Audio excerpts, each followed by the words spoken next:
जय श्री कृष्ण। जो मनुष्य निष्काम हो जाते हैं वो उबला हुआ बीज के समान उनका कर्म बन जाता है। जो निष्काम,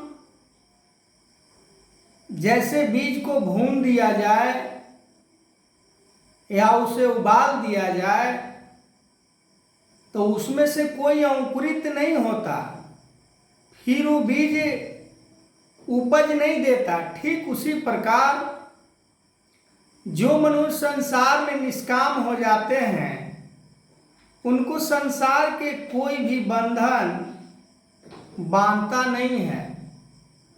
वो फिर निडर होकर इस संसार में विचरण करते हैं और भक्ति का फल उन्हें भक्ति के रूप में प्राप्त होता है।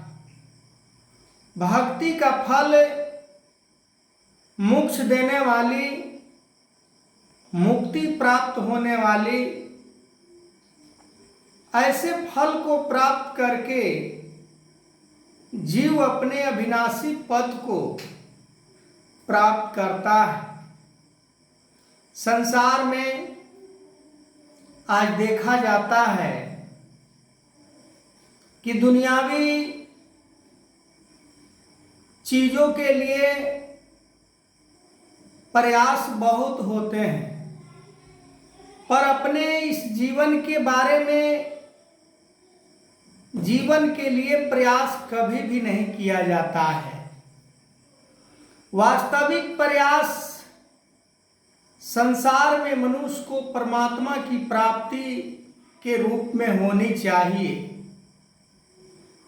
कि हमें दुनिया में परमात्मा ने भेजा है परमात्मा को ही प्राप्त करने के लिए, पर हम परमात्मा को प्राप्त ना करके दुनियावी संसार की प्राप्ति के लिए हम लग जाते हैं, जिसके कारण हमारे मन के अंदर, हमारे मन में चारों तरफ से विकार घेर लेते हैं। काम, क्रोध, लोभ, मोह, अहंकार, क्योंकि हम निष्काम नहीं होते हैं। जैसे बीज उबलने या गर्म होने के बाद चाहे हम कैसे भी जमीन में उसे गाड़ दें, वो अंकुरित नहीं होता।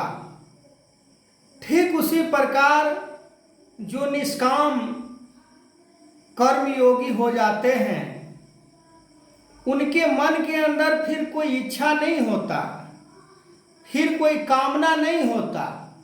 जो कामना, जो इच्छा संसार में बांधने वाला हो, जो कामना संसार के 84 लाख योनि में फंसाने वाला हो, उस बीज के समान कोई इच्छा नहीं रह जाती, फिर कोई भावना नहीं रह जाती।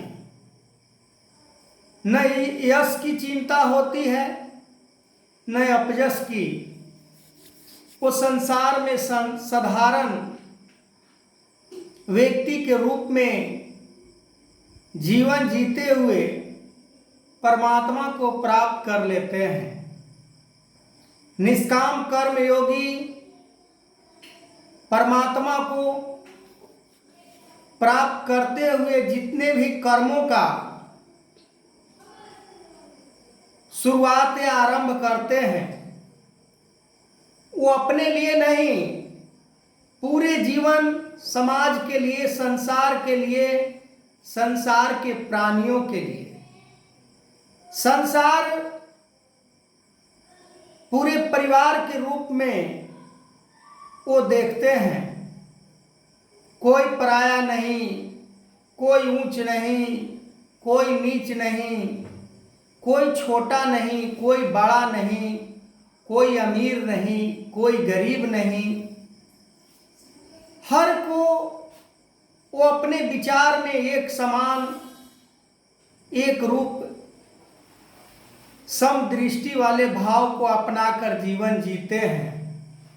ऐसे शिष्य, ऐसे भक्त सतगुरु का अति प्यारे होते हैं।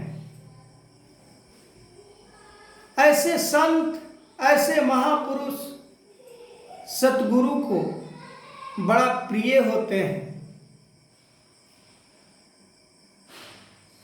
आज संसार में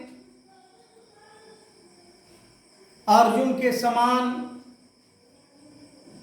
बहुत कम ही देखने को भक्त मिलते हैं।